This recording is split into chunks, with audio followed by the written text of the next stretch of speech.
جادوئی دنیا میں نورا لینڈ میں دو پریاں رہتی تھی۔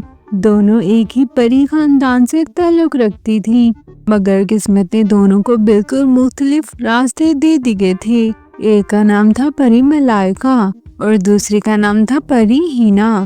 ملائکہ سونے کے محل میں رہتی تھی۔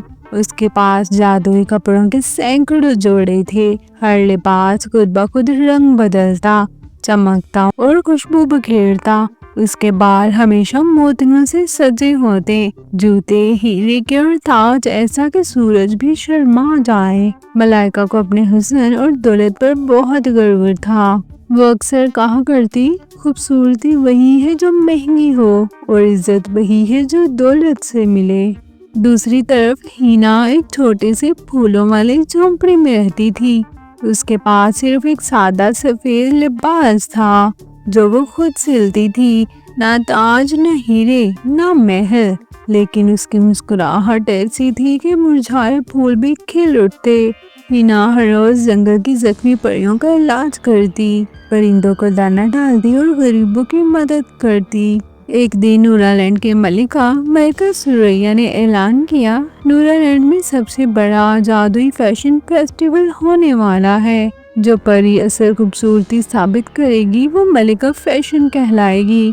یہ سن کر ملائکہ زرین خوشی سے جھوم اٹھی۔ یہ تاج تو میرا ہی ہے، وہ غرور سے بولی، جبکہ ہینا خاموش رہی اور دل میں بس یہ سوچا، اگر نیت صاف ہو تو اللہ خود راستہ بناتا ہے۔ ملکہ زرین نے دن رات نئے جادوئی لباس بنوائے، سونے کے دھاگے، چاندی کے پروں والے گاؤن اور جوتے جو زمین کو چھوئے بغیر چلتے تھے۔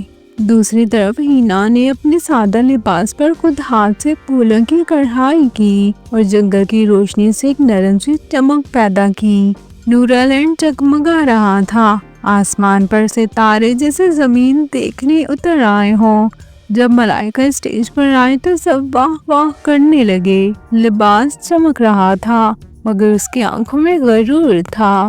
پھر باری آئی ہینا کی۔ وہ سادہ لباس میں تھی مگر اس کے قدم رکھتے ہی پھول خود بخود کھلنے لگے، ہوا خوشبو بن گئی اور روشنی اس کے گرد رقص کرنے لگی۔ لوگ خاموش ہو گئے۔ ملکہ سریا کھڑی ہوئی اور بولی، خوبصورتی وہ نہیں جو آنکھوں کو چونکا دے، بلکہ وہ ہے جو دل کو روشن کر دے۔ انہوں نے تاج ہینا کے سر پر رکھ دیا۔ ہینا ملکہ فیشن نورا لینڈ۔ ملکہ زرین کی آنکھوں میں آنسو آ گئے۔ اسے پہلی بار احساس ہوا کہ دولت کے بغیر بھی انسان قیمتی ہو سکتا ہے۔